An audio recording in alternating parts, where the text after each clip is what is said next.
Now, that is how you take a cartoon animated film and turn it into a live action film.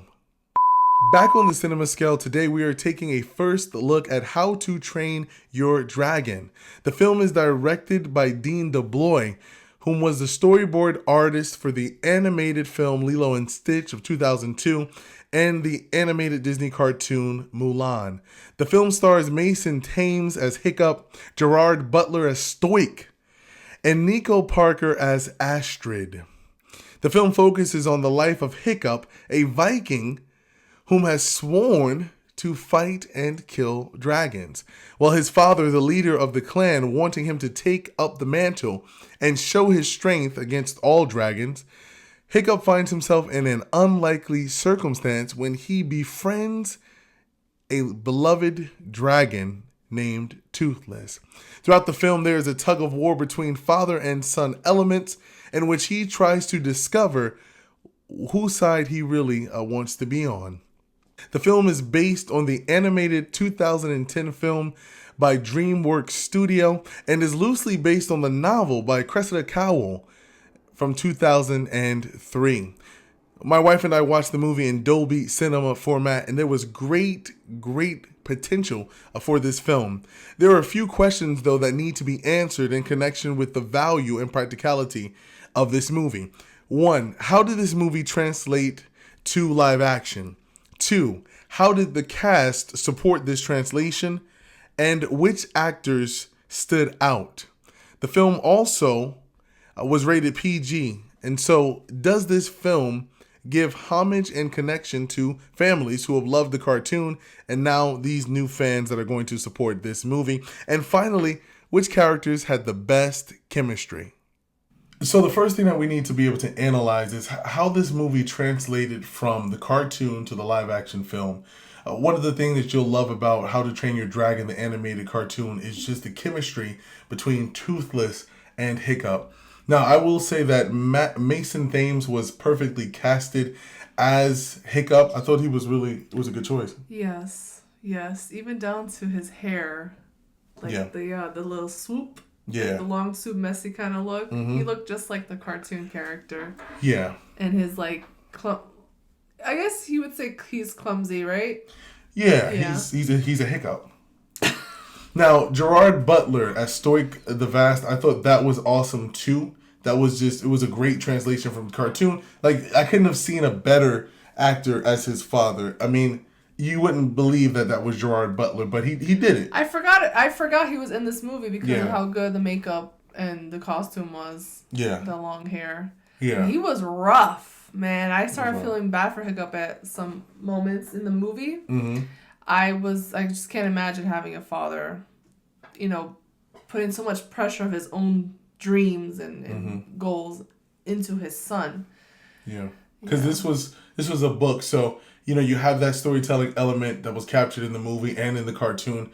But here in the movie, they did a really good job. Now, there was something that really stood out to me and Kelly. One of the things that it didn't work was Nico Parker as Astrid. I don't know why they decided to not make her blonde, but that was distracting. That literally did not translate well from the cartoon to the live action. Her hair was cool. I love the braids. Like, her hair was cool. But it did throw me off that she wasn't blonde. Because her blondness, it's not just about being blonde and brunette, but the blonde hair adds to that go-getter kind of girl and attitude and toughness. Right. Yeah. So.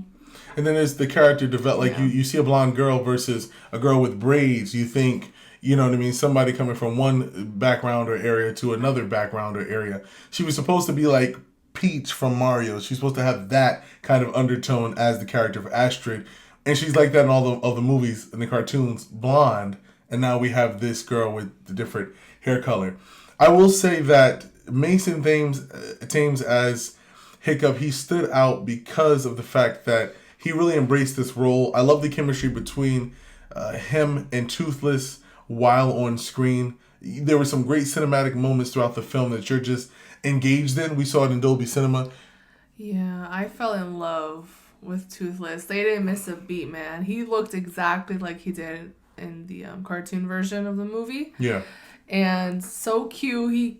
I love that they give this dragon, this strong, scary dragon, this cute, playful, kitty-like personality. Mm-hmm.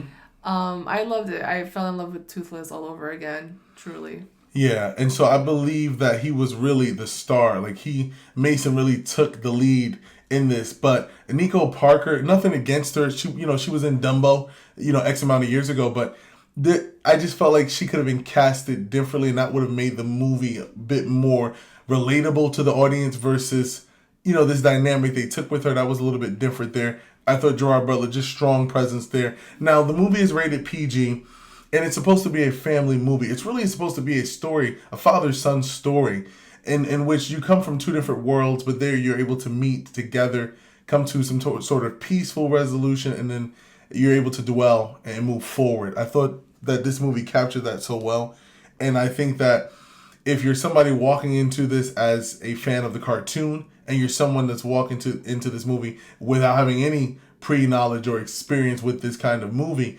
you will enjoy it because that story, that element of storytelling is still the same. You know what I mean? It stayed exactly the same through and through, the plot and everything. They didn't add or take anything away, which I really appreciate coming from nowadays Disney's remakes of a live version, whatever, Lilo and Stitch, enough said. Right.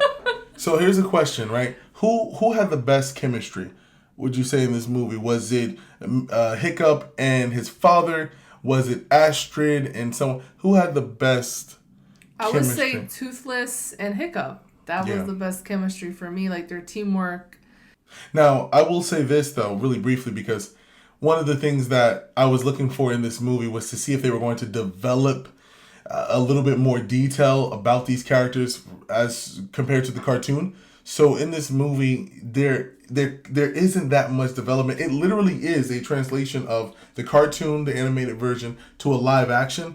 But they don't really embellish much on these characters. You do get more dramatic feeling, but you don't really get to know much more about Hiccup. You don't get to know much more about his dad and his past.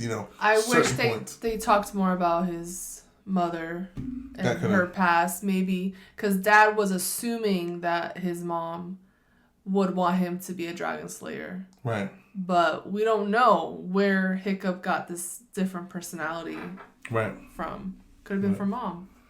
Yeah. So that would have been interesting. So guys, that was How to Train Your Dragon, the live action version. Let us know in the comment box what you thought of this movie. Did you find as though it was good as the cartoon? Did you feel as though it lacked a bit? Let us know. Don't forget to hit that subscribe button, and we'll catch you on the next review.